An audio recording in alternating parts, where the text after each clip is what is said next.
സയ്യിദുനാ റസൂലുള്ളാഹി സ്വല്ലല്ലാഹു അലൈഹി വസല്ലമ തങ്ങളുടെ ജീവിതം പരിശോധിച്ചു കഴിഞ്ഞാൽ ഇത്രയധികം ഫങ്ഷനാലിറ്റിയുള്ള, ഇത്രയധികം പ്രാക്ടിക്കാലിറ്റിയുള്ള ഒരു പ്രവാചകൻ ചരിത്രത്തിൽ ഉണ്ടായിട്ടുണ്ടോ എന്ന് നമ്മൾ വല്ലാണ്ട് നിഷ്പക്ഷമായി ചിന്തിക്കേണ്ടതാണ്. അതുകൊണ്ടാണല്ലോ മൈക്കിൾ എച്ച് ഹാർട്ടിനെ പോലുള്ള റസൂലുള്ളാഹിയോടോ ഇസ്ലാമിനോടോ യാതൊരു വിധത്തിലുള്ള സോഫ്റ്റ് കോർണർ അല്ലെങ്കിൽ ആനുകൂല്യവും ഇല്ലാത്ത ഒരു ചരിത്രകാരൻ, അമേരിക്കൻ ചരിത്രകാരൻ, വെറുതെ ഒരു പുസ്തകം എഴുതാൻ തീരുമാനിച്ചു. ഭൂമി ഉണ്ടായത് മുതൽ, മാനവ ചരിത്രം ഉണ്ടായത് മുതൽ ഇന്നുവരേക്കുമുള്ള മനുഷ്യരെ സ്വാധീനിച്ച 100 പേരുടെ ഒരു ഗ്രൂപ്പ് ഉണ്ടാക്കണം. 100 പേരുകൾ അതിലുണ്ടാവണം, 100 വ്യക്തിത്വങ്ങൾ. ആ 100 വ്യക്തിത്വങ്ങളെ അദ്ദേഹം കണ്ടെത്തിയപ്പോ ഇതിൽ ആരെയായിരിക്കണം ആദ്യം പ്രതിഷ്ഠിക്കേണ്ടത്, ആരെക്കുറിച്ചാണ് ആദ്യം പ്രതിഷ്ഠിക്കേണ്ടത്, ആരെയാണ് ആദ്യം അവതരിപ്പിക്കേണ്ടത്?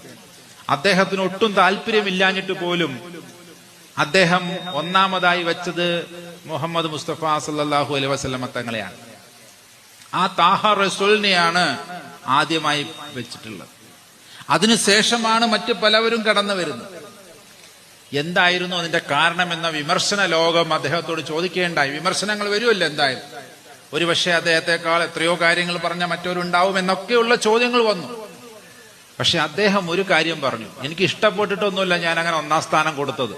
പിന്നെന്താ, ഒരാളുടെ ജീവിതത്തിൽ അദ്ദേഹം ഉണ്ടാക്കിയെടുത്തു എന്ന് പറയപ്പെടുന്ന ആത്മീയ ലോകവും അല്ലെങ്കിൽ ആത്മീയ സംവിധാനം, അതേപോലെ തന്നെ ബൗദ്ധിക സംവിധാനവും സെക്കുലർ സംവിധാനവും ഒരുപോലെ വിജയം വരിപ്പിച്ചതിന് ശേഷമാണ്, ഒരുപോലെ അതിന്റെ ഫങ്ഷനാലിറ്റി, അതിന്റെ ഫങ്ഷനിങ് കണ്ടതിന് ശേഷമാണ് ആ പ്രവാചകൻ ഈ ഭൂമിയിൽ നിന്ന് വഫാത്തായി പോയത്.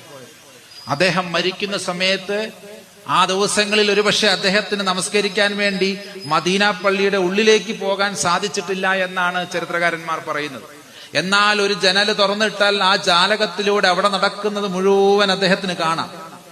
താൻ ആഗ്രഹിച്ച രീതിയിൽ, താൻ ആഗ്രഹിച്ചതിനേക്കാൾ അച്ചടക്കത്തോടുകൂടി എത്രയോ ലക്ഷക്കണക്കിന് ആളുകൾ ആ സമയമാകുമ്പോഴേക്കും, അല്ലെങ്കിൽ ആ പള്ളി നിറയെ ആളുകൾ താൻ പറഞ്ഞതിനേക്കാൾ നന്നായി ആരാധന അനുഷ്ഠാനങ്ങളിലും മറ്റ് ആത്മീയ പ്രക്രിയകളിലും ഏർപ്പെടുന്നത് കണ്ട്, അതിന്റെ ഇൻസ്പെക്ഷനായി കണ്ട്, ഇൻസ്പെക്ട് ചെയ്ത് അതിനൊക്കെ പറഞ്ഞ് ക്വാളിറ്റി ടെസ്റ്റ് കൊടുത്തിട്ടാണ് റസൂലുള്ളാഹി ഈ ലോകത്തിൽ നിന്ന് വഫാത്തായി പോയത്, അതായത് മരിച്ചു പോയത്, മറപ്പെട്ടു പോയത്.